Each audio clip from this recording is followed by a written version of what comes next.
जी आप देख रहे हैं बर्फबारी का मंजर सुस्त एयरपोर्ट में।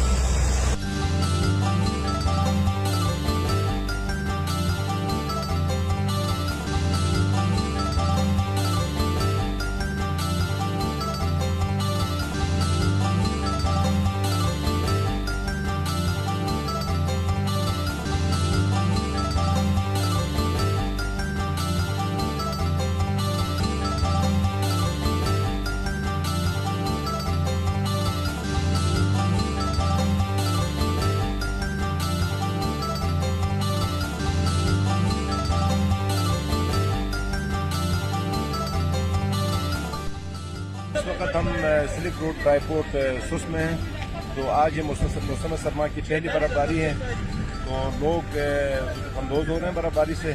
लेकिन यहाँ के ताजिर कम्युनिटी जो है वो बहुत परेशान है बर्फबारी की वजह से। लोकल यहाँ इस्तिलाह में बर्फबारी को अल्लाह की रहमत समझी जाती है, लेकिन ताजिर बरादरी जो है बहुत परेशान है, क्योंकि इनका करोड़ों का रुपयों का माल यहाँ पे पड़ा हुआ है, डंप हुआ है चाइना से आके, और वो बहुत ही इनका लॉस हो रहा है। ये सारा खराब होने का अंदेशा है, और यहाँ कोई शटर की इंतज़ाम नहीं है ड्राईपोर्ट के अंदर, तो इनके पास इतनी कैपेसिटी नहीं है। इस वजह से ताजिर कम्युनिटी जो है यहाँ पे बहुत परेशान है।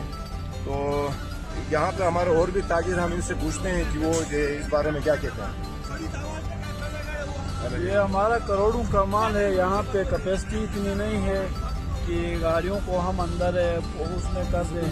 तो ये हमारा पीछे से कंटेनर जो चाइना से आते हैं वो उनको बाहर भी नहीं रख सकते। उनको इस वक्त किराया ज़्यादा होता है, जिसकी वजह से हमें खाली करना पड़ता है, इसलिए हम इनको बाहर खाली करते हैं। ताजिरों से बहुत सारे डेली के बेसिस पे इनसे मोट दिन के हिसाब से, लाखों के हिसाब से पर कंसाइनमेंट लिया जा रहा है, लेकिन इंतजाम कुछ नहीं है। जब बारिश आती है तो करोड़ों का माल जो है ख़राब हो जाता है। जब इनको बताया जाता है तो इसका कोई न तारपार का इंतज़ाम है, न शोरूम का इंतज़ाम है, कोई भी इंतज़ाम बिल्कुल ज़ीरो है।